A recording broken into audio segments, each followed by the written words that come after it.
Paddy's review, my review of last weekend's Premier League games. Starting Friday night, Arsenal and Villa. Good win for Arsenal, they're playing really well at the moment. It's been a serious improvement by Mikel Arteta's men since the start of the season. Uh, Over the last few years, Aubameyang's work rate has been questionable, but he was brilliant the other night. He set the tone. Also, another impressive performance by Tommy Asu. He's been a brilliant signing for Arsenal. The young players are offering pace and power, which gives defenders nightmares. And Aston Villa were cut open numerous of times in the match, and I think Dean Smith might have to scrap trade the back because I don't think it's going to work going forward if you concede that many chances to the opposition like the other night. On Saturday, Chelsea Norwich, a rootless win for Chelsea. All the goal scorers English. Uh, Loftus Cheek played very well in this match. He's really transformed his career since being back at Chelsea. Good win for them. They showed again that they will be title challengers this season. But for Norwich, it's a long season ahead for them, and they'll do a lot if they want to stay in the Premier League. It'll be interesting to see where they stick with the manager or get rid of him. 3 o'clock matches. Crystal Palace Newcastle. Crystal Palace played very well again, but they just can't turn the draws into wins. That's what they need to work on because they are playing really well under Patrick Vieira. But and even Benteke scored a couple of goals. Like he could do well for Palace, but for Newcastle, they only had one thing in their mind is to get a draw. They didn't show any ambition at all to win this match, so that was their game plan. Everton Watford. Everton collapsed after going 2-1 up. Some of the defending by Everton in the second half was shocking. Uh, Very poor, very slow. Even one of the goals where Michael Keane was playing everybody on side, that was poor to be honest. But a brilliant win for Watford. This could kickstart their season. Brilliant hat trick by Joshua King, and it was like in his interview after the match, it was like I told you so because he didn't get his game at Everton. But you know, this is Claudio Ranieri's first win as Watford manager, and he needs to hope that he can use this result as a springboard to success for the games going forward. Leeds and Wolves.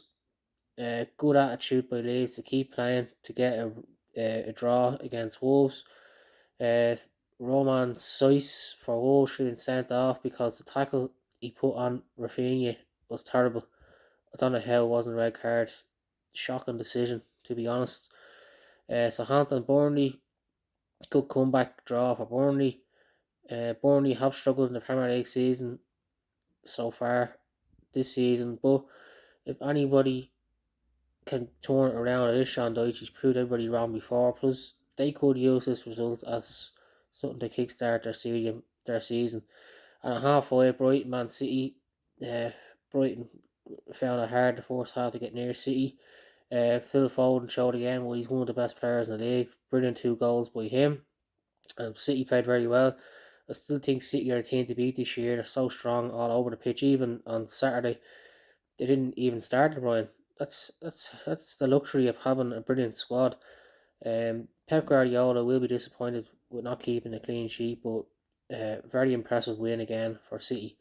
And for Brighton, it was good to see your man Lamptey back on the pitch for Brighton because he's had a terrible time injury over the last year.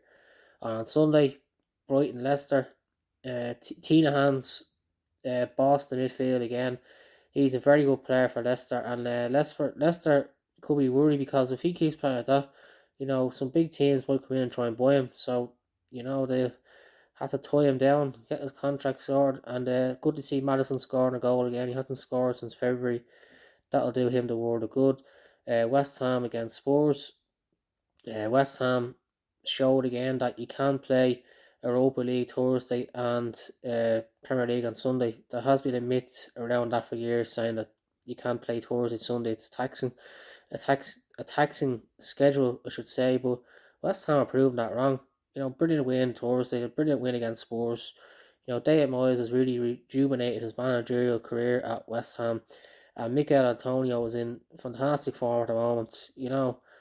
How he transformed his game to striker is exceptional, to be honest. And Creswell again, good ball in.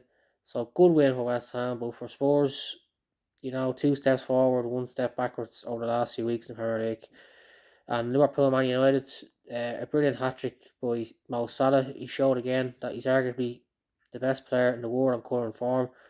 But for United, they've no structure, no game plan, no tactics, and they just turn up and rely on individual brilliance to dig them out of a hole. That's not always going to work, and they need to put something in place, I should say. Especially, the next couple of games could be Ollie's biggest games of his managerial career, and Fred and McTominay are supposed to be United's holding midfielders. They conceded 7 goals in the last 2 games, so it really is back to the drawing board for Ollie Gunnar Solskjaer and Manchester United. And I think Paul Pogba summed up United's performance against Liverpool with his bad tackle against with his bad tackle in the second half. You know, nothing went right on Sunday for United, and something needs to start quickly because they might have a challenge in their hands to finish top four this year, especially like Chelsea, Liverpool, City, and then Arsenal playing well at the moment. So it's going to be tough. They need to get their skates on because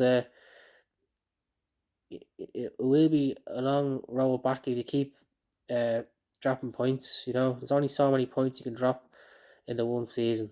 So, hope you enjoyed it. Thank you.